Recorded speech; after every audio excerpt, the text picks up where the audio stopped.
श्री राम।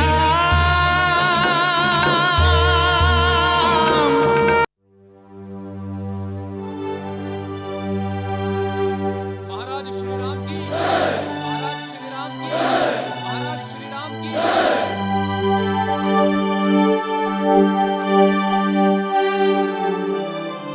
मुझे क्षमा करें महाराज शत्रुघ्न, हमने प्रभु श्री राम के यज्ञ अश्व को पकड़कर अनजाने में बहुत बड़ा अपराध किया है। ये रहा आपका अश्व। प्रभु श्री राम के इस अभियान में मेरी सेना आपके साथ रहेगी। प्रभु के चरणों में मेरी ये छोटी सी सेवा स्वीकार कीजिए और मेरी हार्दिक इच्छा है कि मैं अपना शेष जीवन प्रभु के चरणों में व्यतीत करूं। अवश्य महाराज सुबाहु, परंतु ये तो यात्रा पूरी करके अयोध्या लौटने पर ही संभव है। तो ठीक है महाराज, मैं प्रभु के सेवक की तरह आपके साथ ही चलूंगा। परंतु इतने समय तक यहाँ आपका राज्य कौन संभालेगा?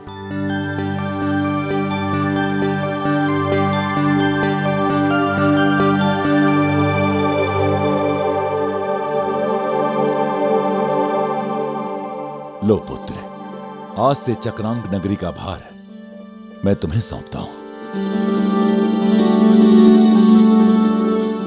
पर एक बात का ध्यान रहे, प्रजा को कभी भी किसी प्रकार का कष्ट नहीं होना चाहिए। जैसी आपकी आज्ञा पिताजी। जय श्री राम। जय श्री राम।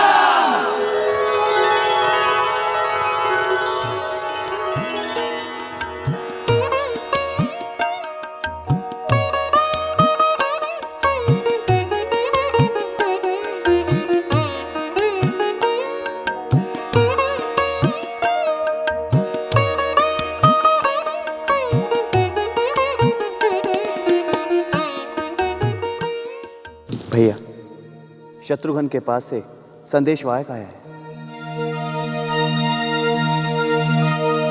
प्रणाम महाराज। संदेशवाहक क्या संदेश लाया? महाराज, चक्रान नगरी के नरेश सुबाहु ने आपकी शरण में आना स्वीकार कर लिया है और वे आपके दर्शनों के अभिलाषी हैं।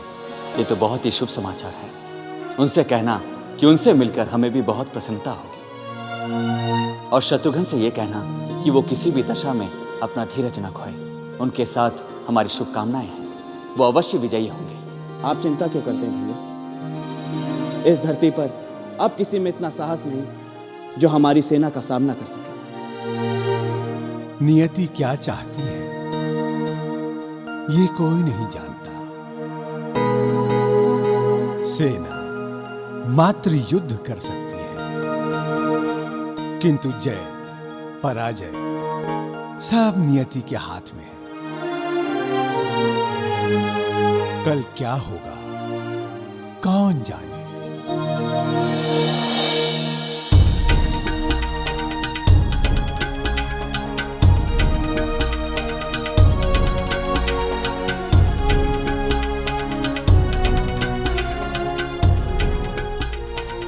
सारथी, रथ रोको। सेनापति, हम यहाँ क्यों रुक गए? महाराज, अब हम अयोध्या नगरी के बहुत निकट हैं। ठीक है, सेना को पड़ाव डालने को कहो। आज हम यहीं रुकेंगे और अश्व को खुला छोड़ दो। वो जहाँ जाता है उसे जाने दो, किंतु सैनिकों को आदेश दे दो कि अश्व सदैव निरीक्षण में रहे। जो आज्ञा महाराज। पवन पुत्र, हम चाहते हैं कि आप अयोध्या जाकर भैया श्री राम को ये संदेश दें कि हम अयोध्या के बहुत निकट हैं और कल हम अयोध्या पहुंच जाएंगे। जो आज्ञा शत्रुघ्न भैया।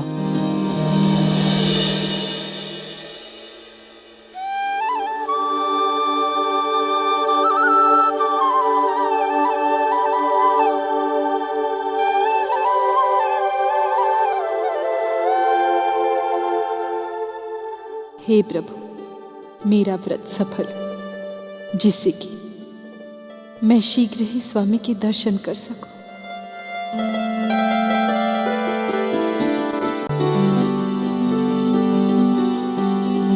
प्रसाद लो कुश।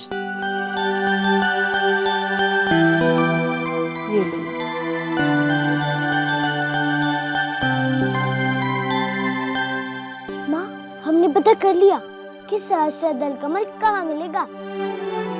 जब भी आपको सहस्त्रदल कमल की आवश्यकता होगी हमें बता देना माँ। अवश्य पुत्र। माँ, आपका व्रत समाप्त होने के बाद हमें पिताजी के दर्शन होंगे ना? हाँ पुत्र।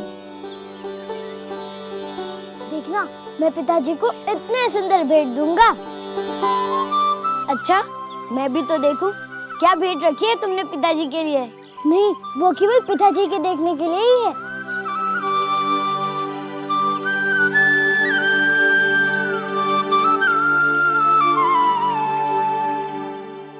माता, अश्वमेध की कोई सूचना आई है क्या? हाँ, सूचना है कि राजा सुबाहु श्री राम की शरण में आकर ऋषि के बरसों पुराने श्राप से मुक्त हो गए हैं। अब तो वो हर समय श्री राम का नाम ही जपते रहते हैं। इसके बाद तो प्रभु श्री राम की ख्याति और भी बढ़ गई होगी। क्यों नहीं, हर और उनकी जय जयकार है। जैसे जैसे अश्वमेध का अश्व आगे बढ़ता जा रहा है, उनके भक्तों की भीड़ भी बढ़ती जा रही है। मेरी तो यही कामना है स्वामी कि आपका नाम इंद्र से भी ऊंचा हो, आपका नाम त्रिदेवों के साथ लिया जाए। यदि मैंने जीवन में कुछ भी पुण्य किया हो स्वामी, तो आप सहस्त्र वर्ष तक इस धरती पर राज करें, लोग युगों युगों तक आपका गुणगान करें।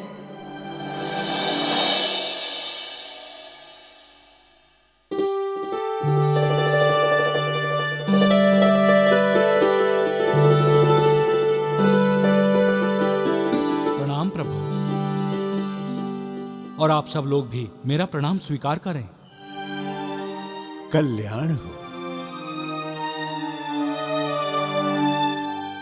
प्रभु, अश्वमेध यज्ञ का अश्व अयोध्या के समीप पहुंच गया है। संभवतः कल वो अयोध्या पहुंच जाएगा। हाँ, अब अयोध्या तक पहुंचने में उनके सामने कोई बाधा नहीं आएगी। राम, ये तो बड़ी प्रसन्नता की बात है कि अश्वमेध यज्ञ का अश्व चारों दिशाओं में घूमकर अयोध्या वापस लौट आया है।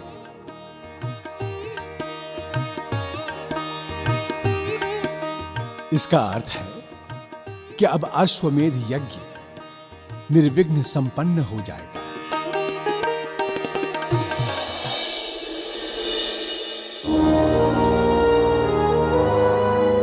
अब प्रतिहंसा अपने कान तक खींचो, अपनी एक आंख बंद करके उस पेड़ को अपना लक्ष्य बनाओ और तीर छोड़ो।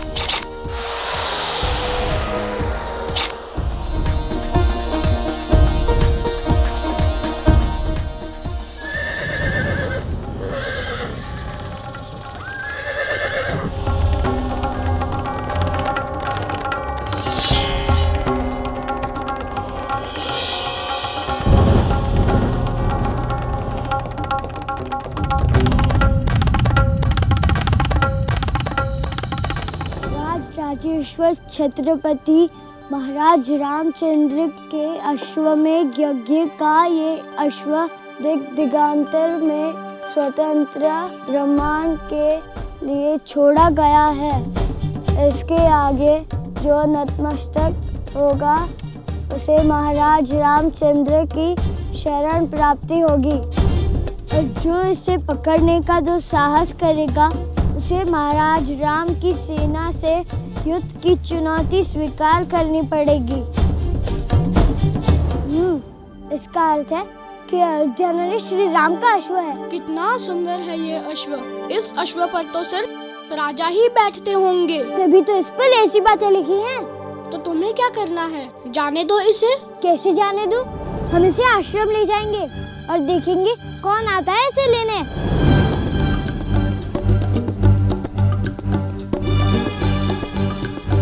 ठहरो, कहाँ ले जा रहे हो इसे? देखा नहीं इस पर क्या लिखा हुआ है? देखा भी और पढ़ा भी, तभी तो ले जा रहा हूँ इसे। ये यज्ञ का घोड़ा है, तुम इसे नहीं ले जा सकते। मुझे पता है, तुम लोग जाओ और महाराज राम से कहो कि मैंने उनकी चुनौती स्वीकार कर ली है।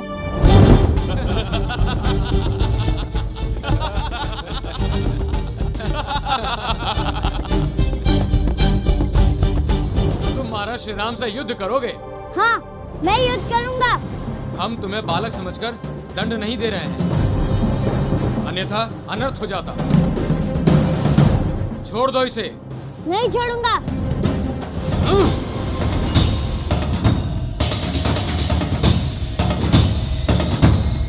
पकड़ो इसे।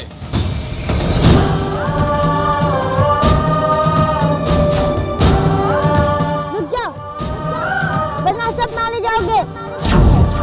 हमें महाराज राम से कुछ पूछना है। यदि अपना भला चाहते हो तो नहीं भेज दो। ये ऐसे नहीं मानेगा।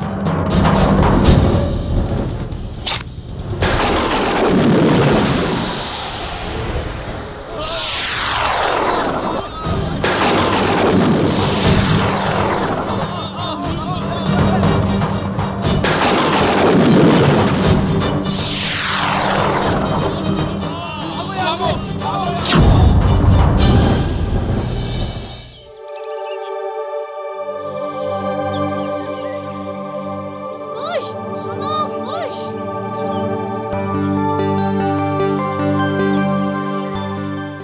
कुश, पता है तुम्हें वो क्या हुआ? इतने घबराए हुए क्यों हो? किसी राजा का अश्व आया है। राजा का अश्व? तो क्या हुआ? वो यज्ञ का अश्व है, उसे कोई नहीं पकड़ सकता, पर लव ने उसे पकड़ लिया है। उसे अयोध्या के राजा राम ने छोड़ा है। उनके सैनिकों ने लव को घेर लिया है।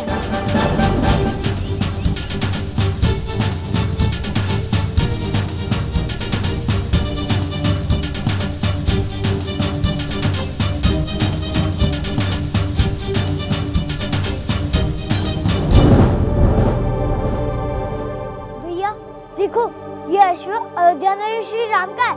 ये कितना सुंदर है ना? पर वो सैनिक, आप उसकी चिंता मत करो, मैंने उन सबको भगा दिया। भैया आपको श्री राम से बात करनी है ना? ये अश्व मैंने इसीलिए पकड़ा है। मैं तुम्हारी वीरता से बहुत प्रसन्न हूँ लव। अब जब ये सूचना श्री राम को मिलेगी तो अवश्य हमारे पास आएंगे। और भैया हम उन्हें अश्व तभी लौटाएंगे जब वो हमारे प्रश्नों का उत्तर देंगे। चलो भैया अब आश्रम की ओर चलते हैं।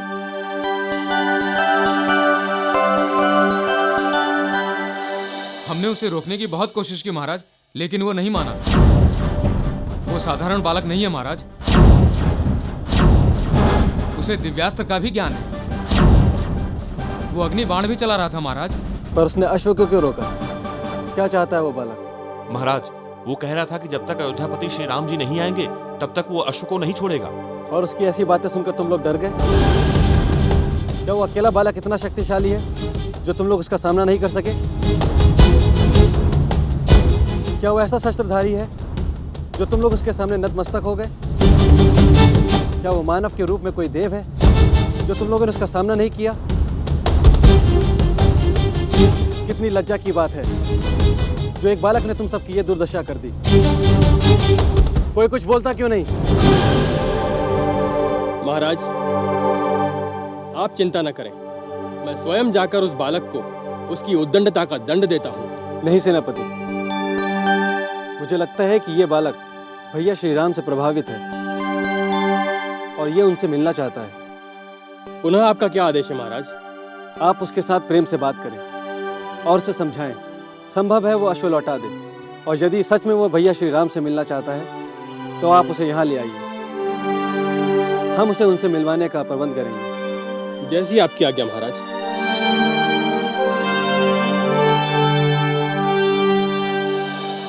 महाराज क्या कहूँ, जिस सेना से बड़े बड़े राजा नहीं जीत पाते, जिस सेना का परचम चारों दिशाओं में लहरा रहा है, उसी सेना को दो छोटे बालकों ने हरा दिया।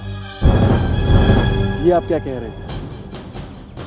आप दो साधारण बालकों से पराजित होकर लौट आए? महाराज, वो कोई साधारण बालक नहीं है। वो बालक तो अद्भुत हैं।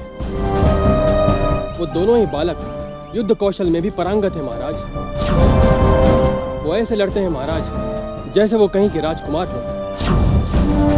और तो और उन्हें दिव्य अस्त्रों का भी ज्ञान है महाराज। पर वे बालक क्या चाहते हैं? महाराज, उन बालकों का हठ है कि जब तक अयोध्या नरेश महाराज श्री राम स्वयं वन में आकर उनसे नहीं मिलेंगे, तब तक वे अश्व को नहीं छोड़ेंगे। नहीं सेनापति, ये कदापि नहीं हो सकता। हमारे रहते हुए भैया श्री राम को यज्ञ छोड़कर यहाँ आना पड़े, ये मेरे लिए लज्जा की बात है। तो अब मेरे लिए क्या आदेश है महाराज? कुछ नहीं। अब कल प्रातः मैं स्वयं जाकर उन बालकों से अश्व को लेकर आऊंगा।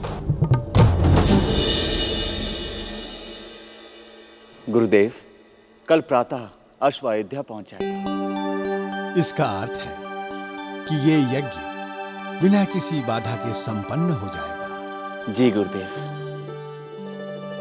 लक्ष्मण, यज्ञ के संपन्न में अतिथियों की संख्या भी बढ़ जाएगी। आप निश्चिंत रहिए भैया, अतिथियों के स्वागत में हम कोई कमी नहीं आने देंगे।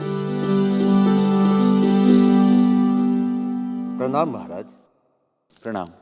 2 बालकों ने हमारे अश्व को पकड़ लिया।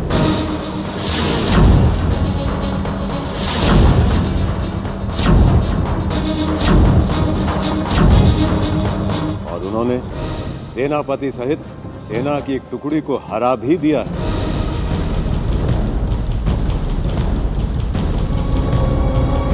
ये कैसे हो सकता है?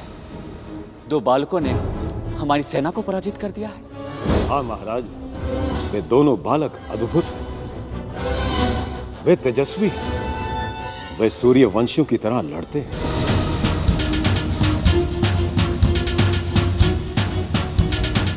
उनके पास अस्त्रों शस्त्रों का भंडार है।